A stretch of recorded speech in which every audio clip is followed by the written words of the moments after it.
আপনাদের স্বাগত জানাচ্ছি।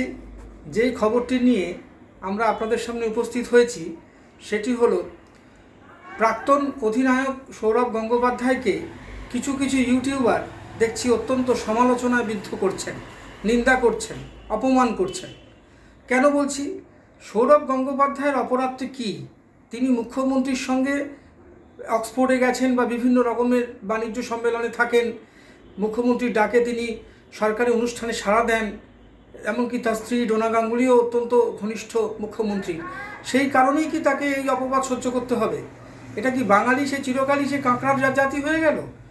একটা কাঁকড়া যেরকম একটা কাঁকড়াকে টেনে ধরে, এই বাঙালি হয়ে বাঙালিকে এরকম অপমান, একটা ইনসাল্ট করার যে প্রবণতা, এটা কিন্তু দেখাই যাচ্ছে সৌরভের বিভিন্ন কাজের মধ্য দিয়ে।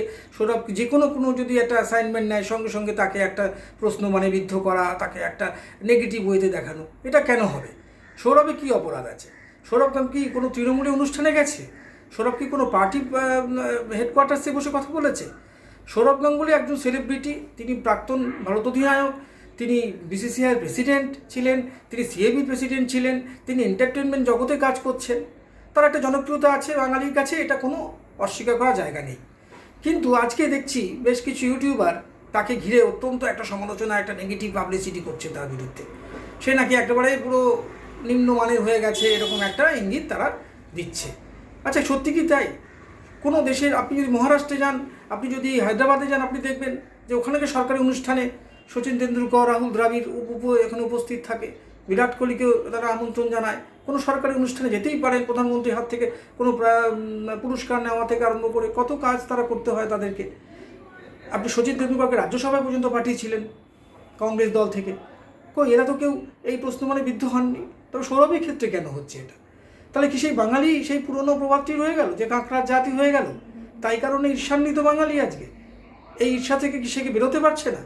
এই ঈর্ষার জন্যই কিন্তু আজকে এই যে স্বাধীনতা আন্দোলনে 200 বছর যে ইংরেজরা এখানে ছিল, তার অন্যতম বড় কারণ হচ্ছে বাঙালির এই বিশ্বাসঘাতকতা, এই কাঁকড়ার জাত ছিল বলে তারা সহজেই পারচেস করে নিতে পারতো।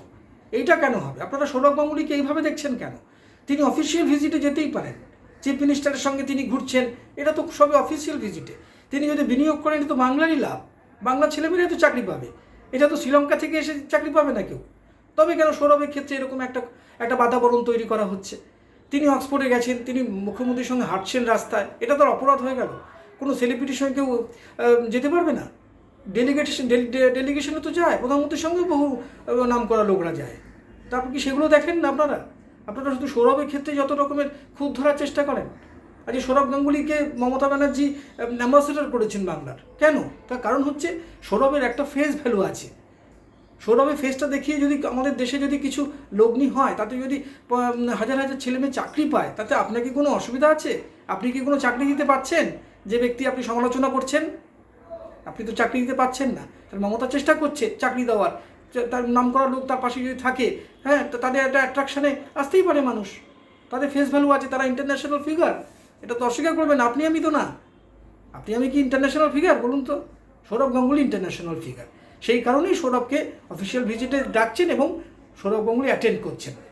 এটা তো অপরাধ হিসেবে দেখা উচিত নয়।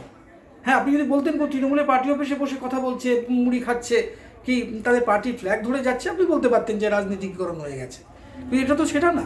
সরকারি অনুষ্ঠানে বারবার উনি গেছেন, মুখ্যমন্ত্রী ডেকেছেন, এমনকি ত্রিপুরার অ্যাম্বাসেডর হয়েও উনি আছেন। তখন তো এই প্রশ্ন করছেন না। শুধু বাংলার ক্ষেত্রে এটা কেন হবে? দয়া করে বন্ধ করুন এই ঈর্ষা। কারণ সৌরভ গাঙ্গুলি বাঙালির গর্ব শুধু নয়, তিনি একটা ইন্টারন্যাশনাল ফিগার। আমরা আশা করব তিনি এই সমালোচনা থেকে মুক্ত থাকবেন। দেখুন, আমাদের ভিডিও ভালো লাগলে লাইক ও শেয়ার করুন, কমেন্ট সেকশানে গিয়ে জানান আপনাদের মতামত। আরও ভিডিও পেতে চ্যানেলকে সাবস্ক্রাইব করুন। প্রতি মুহূর্তে খবরের আপডেট পেতে প্রেস করুন বেল আইকন।